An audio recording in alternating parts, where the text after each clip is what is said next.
Hello everyone and welcome to Wednesday. We are starting the day off with a trip to the vet to get the boys' last sulfur dip. And my father found the old cage that we used to use for Rocco.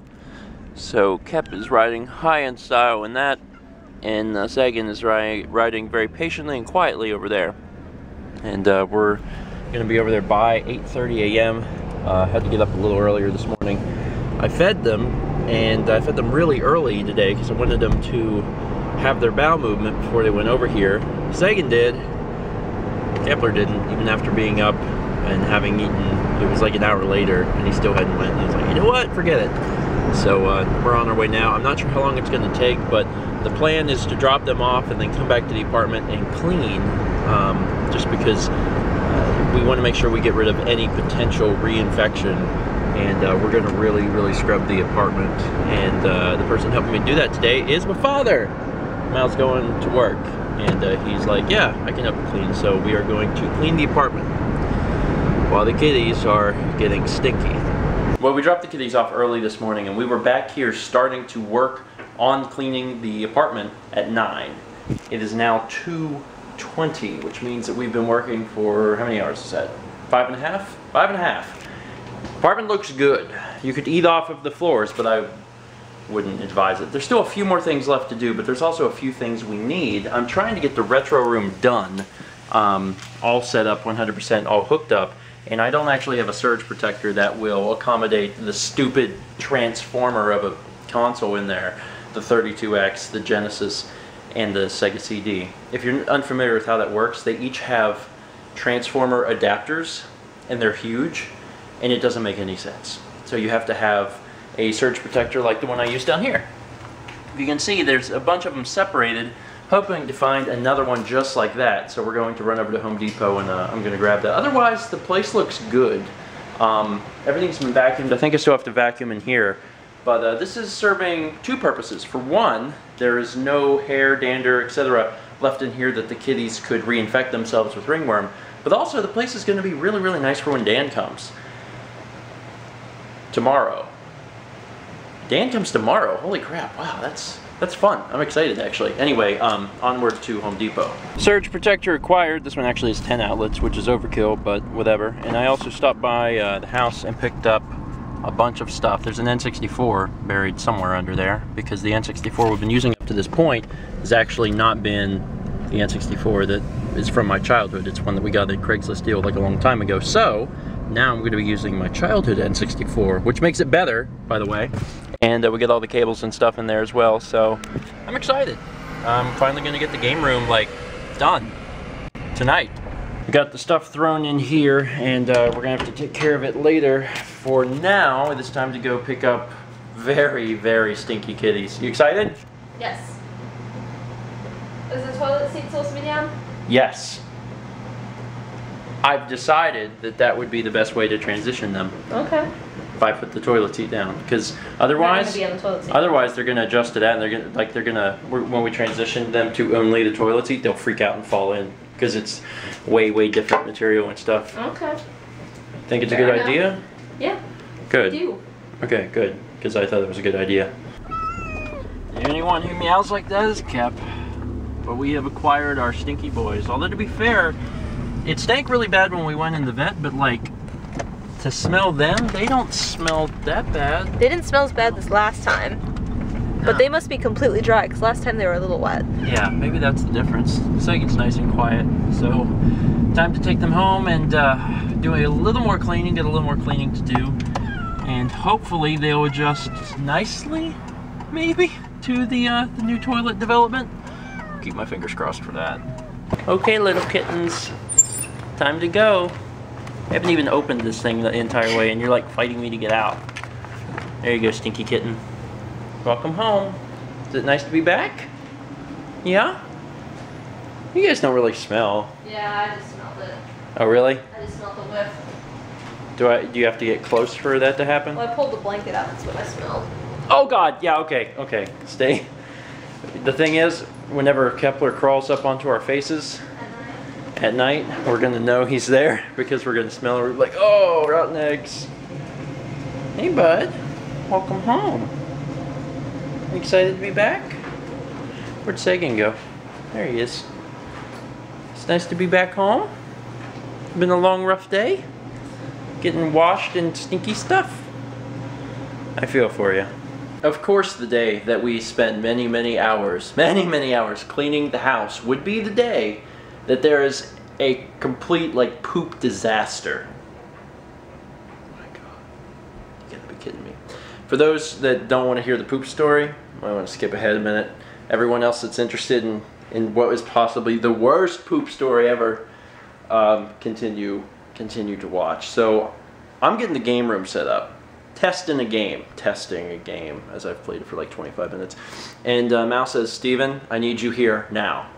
And I have the door shut so the cats can't get into the room because I haven't vacuumed it yet. And I'm like, okay. So I open the door and I look at Mal, and she's in the bathroom, and she's like, "Help me, I need help." I'm like, "What's wrong?" She's like, "There's poop on my foot." I mean, you know, it kind of sounds like a personal problem, but she seemed pretty distressed, and she had poop on her foot. And apparently what happened was she had heard Kepler scratching around, and when she came in, Kepler wasn't on the toilet. Kepler was on the floor, and Kepler was in mid-poop? He was in mid-poop. I didn't know if he was in mid-poop. But he was squatted like he was ready to start. So Mal picked him up and moved him to the toilet. But he was pooping at that point. So the poop came out of Kepler onto the floor. And then she put him in the toilet, and he finished in the toilet. But then he jumped out. And continued pooping. So he jumped out while pooping and got poop all over there. And then he stepped in it. And he started along his merry way. Now while that's happening, Sagan walks in. Sagan's like, "What's going on over here? Is this poop? I better touch it." Touch! Then they both have poop on their front paws. And then they're walking around. So I get in about this point, and I'm like, oh crap. So I'm trying to help Mal clean up the bathroom. In the middle of cleaning up, Sagan's like, "I really need to poop. Looks like I'm going to have to poop in the shower." Sagan starts to poop in the shower. And I'm like, what the crap? So I go to grab Sagan, pretty sure that I grabbed him before he started pooping. I pick him up, and Mal goes, "Oh no, there's some poop." There was like a little poop in the shower. And I'm like, oh, God, almost got him. So I put him on the toilet. He was like, "I ain't going. You crazy? No, there's poop all in the toilet, all over the floor and the wall and all this crazy stuff." And he's like, "I ain't going here, man. You crazy." Anyway, I look down like 2 seconds later, and there is a huge smear of poop on my forearm. And I'm like, what the piss? Where did this come from? I can only presume that Sagan got out a little more than I thought he did. When I picked him up, Sagan literally pooped down my arm. Yep. Biggest poop disaster we've ever had. And of course it happens on the day that we cleaned this place. We probably spent a good hour or more in this bathroom, making the bathroom spotless. And I mean, we've cleaned it up now, but oh my word. God. And then we had to, you know, clean the poop off of them, which is a nightmare, trying to hold them forcefully while we run their paws underwater, and they're not okay with that, and they're doing the donkey thing where they're just like trying to get us with their back feet. Yeah, it's not fun. But there is a redeeming thing in all of this. And that's the game room looks great. Come here and look at the game room. Come here and look at the game room. Well, that's to keep the kittens out. Check it out. I'm playing the Star Fox in the game room. This is the game room. I got the Star Fox. I pulled off the shelf, put it in the Super Nintendo. Doing the game room. What I really meant to do was test all the systems, but instead I just started playing Star Fox. Star Fox not very good. Star Fox 64, amazing. Star Fox for Super Nintendo, not that great. Maybe at the time it was fantastic, but it's not very good. It runs at a frame rate of like 10, so it's pretty terrible. Also, I beat Star Fox. It's my first time ever trying to play further than the first level, because in the past I'd always played the first level and been like, man, Star Fox 64 is a far better game. But I actually tried to beat it, and I beat it. If I would have been hit one more time, I would have had game over though, because I was on my last life. It was pretty crazy. Short game, really short actually. I mean, in Star Fox 64, it's like like a 7 level path, maybe 8 level or 6 or something. I mean, I think it's 7, but this one is 5. Well, and then a 6th level, and then a 7th level. You know what? Never mind. Never mind. They're practically the same game. It was fun. Not bad for my first time, right?